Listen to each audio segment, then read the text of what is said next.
Hi everyone, welcome to another episode of Coffee with Father James. Yes, I've got the same coffee mug as the last 2 weeks because we shot all these videos at the same time. Don't tell anyone I told you that though. And I hope you've been praying for me as I've been walking the Camino. As you're watching this, there's a good chance I actually may be on a plane to come home because we do have that event on the Wednesday night that I told you about last week. But this week I want to tell you about something else. And I want to contrast the event that's going to take place on the 29th, the Feast of St. Peter and Paul, as we do something that's going to be bittersweet. I mean, let's be honest. It's never, in one level, a good thing. In the broad level, a good thing that we're closing a church or closing churches. But for our short-term future, and by short-term I mean the next 40, 50, 100 years, it may be a necessary thing, but never a good thing. And so we want to celebrate everything God has done, and we want to balance that off with being more concerned about our future than we are with preserving the past. Because any organization that's more concerned with preserving the past, the memories of the past, well, that's the definition of a museum, isn't it? And yet and sometimes churches can function as museums. We're called to be a living, dynamic movement, a community of followers of Jesus moving with faith into our future. And that's really been what we've been focusing on for the last almost 2 years since I've come as your pastor. Now I've got a couple of reports here on my lap, and it's the reason why I want to talk to you, because you may remember the first report, which was finished on July 23rd, 2021. It represents the work of a full year of looking at the different options that we had for our future, and the committee made the recommendation, which was accepted by pastoral council and the leadership team, and we sent it on to the bishop, and the bishop accepted it on principle, and that was that we would renew the St. Peter's location as a central place for administration and celebration of the Eucharist, and we would add to the building. So we would not just, repair it, but we would renew it. We would add to it, and that we would have a second location, a presence in North Dartmouth at the St. Anthony's location. You may remember that this was accepted by the bishop, and then we moved into what was called Phase 2 Consultation. So this was report number 1, which is, if you need some bedtime reading, it'll help with falling asleep. At least parts of it will. Parts of it are very, very exciting. Others less so. Then we went to process of consultation, where we had numerous meetings, and we made this report available a couple of months ago. Everything is in here. Everything, if you took part in that meeting, if you sent in a letter, an email, it's all here. And it went to the bishop, a summary of the feedback.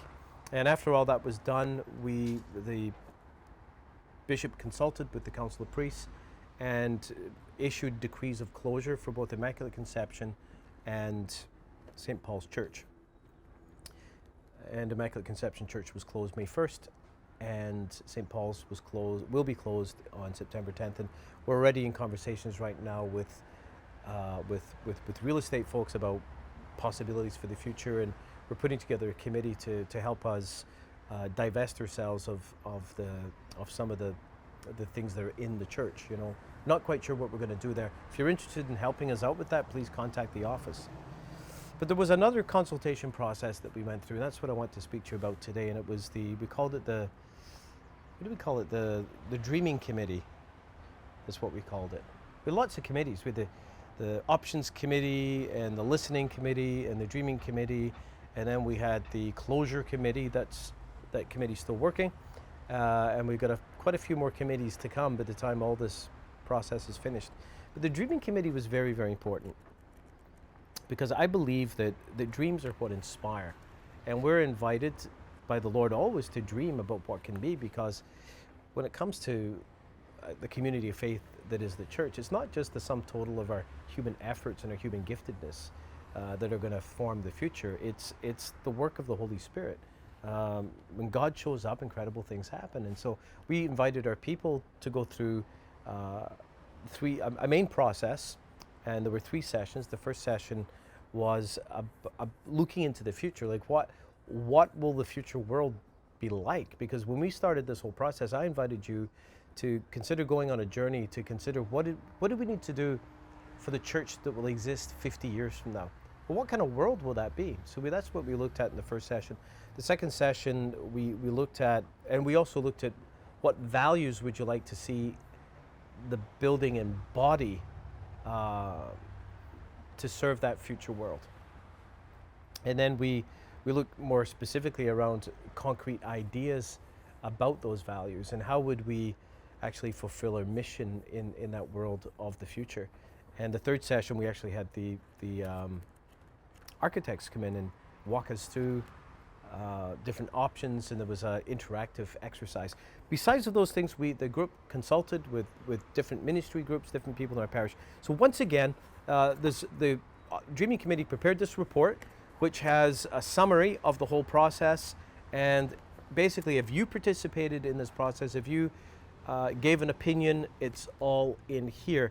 And as of this week, this report is going to be available on our parish website for anyone who wishes to take a look at it. Please take a look at it. The main part of this document is not that long. It's not as intimidating as this actually looks.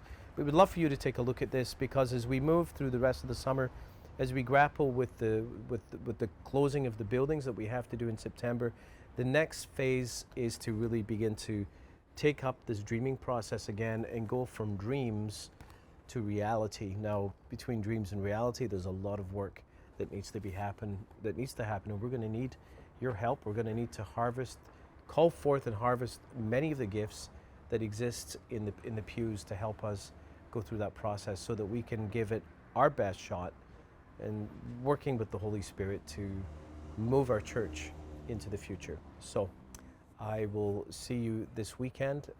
It's going to be good to be back and to be among you again. God bless everyone.